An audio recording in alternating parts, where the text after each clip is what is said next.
For this rattlesnake video, all of the filming is done in this natural underground den, which is used by lots of different animals. In this particular case here, I just wanted to show you the little fox pups that were in there just about 3 days before the rattlesnake had come, and they came back about 3 days after the rattlesnake left. And then here's another little, this is probably more relevant to the rattlesnake itself, in that I think this is why he's there. He's looking for, little field mice and, small rats and that kind of thing. And he could actually expect to find some here. So here we go on the rattlesnake itself. He came in through the same door that everybody else uses. It's what I think of as the front entrance. There's 2 entrances into this underground den. But he came in. This one right here is at night, kind of in the middle of the night, about 3 in the morning. And you can see these sort of feeling his way. It's shot in natural, white light, like a lamp, basically, that you'd have in your house. So to the extent that snakes see, he can see in here. Now, here's a little bit of slow motion of the tongue movement to where you can just see him flicking his tongue, and what he's doing there is basically smelling the air by using his tongue to do that. And you also right here get a good view of the 2 pits underneath his eyes, those dark spots right on the front of his face. Those are pits. I'm going to freeze it here for just a second and talk about those. And what they are is that these pits are heat-sensing organs for the snake. The pit vipers have them. And I think the best way to describe what they do is that they allow the snake to sense heat of small animals like the rat or the little field mouse you saw there. And I think that the best way to explain those heat-sensing organs is that they, by analogy, they let the snake sort of hear heat. It's like you walk into a dark room, into a dark kitchen, say, and there's something sizzling on a frying pan. Well, you, by using your own ears, would be able to locate where that frying pan is, and you would know what it meant. It means heat.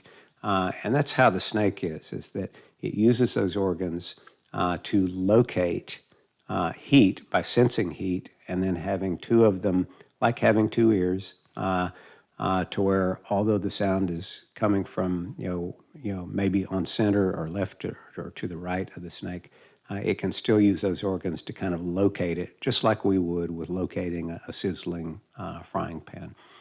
So here the snake is kind of searching around up in the, sort of the darker areas. And one thing you'll note about him is that as he's sensing here, he's flicking the air with his tongue to where he gets that olfactory or kind of smell, perception. And finally here he's, this shows him leaving, and he had nestled up on top of the camera and stayed there for a couple of days. And I don't know if he might have liked the heat, because the cameras, they don't get hot. But they put out a little bit of heat that might be, kind of a comfort factor for them. And here he finally dips down, and he's still up on top of the camera with most of his body, but now he's going to slide on off and propel himself forward, however it is that snakes do that. I've always kind of wondered exactly what the locomotion technique is for one who's just kind of got his body straight and just pushing himself along there. I think that there may be some sort of wave motion to the scaliness on the belly that they can use, but to be perfectly honest, I'm not really sure about that.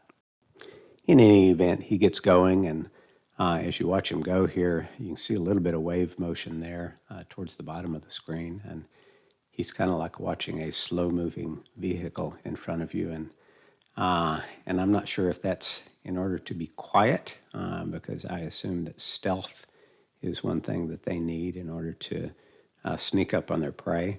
This guy was probably, I say guy, I have no idea what sex he is, but It was by me knowing how big this underground cavity is here, I'm going to say he was about 4 feet long, probably. So he's a diamondback rattlesnake.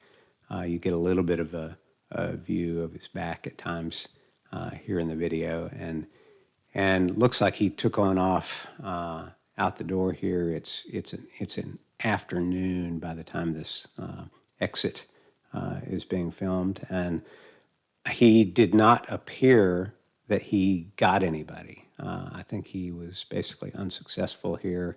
It's possible that he was kind of seeking shelter.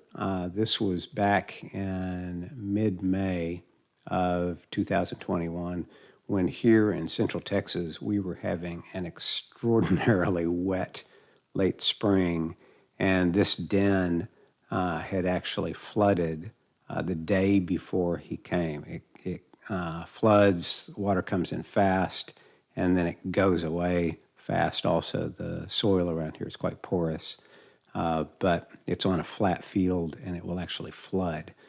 So that if mammals are in there, the foxes or raccoons or something like that, then they will evacuate this while they still can, so they don't get sealed off from the door in case of a flood.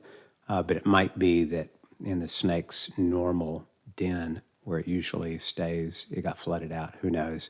But it's actually pretty rare. In 25 years here, I've seen a rattlesnake about twice, and both times it's been on video, just like this one.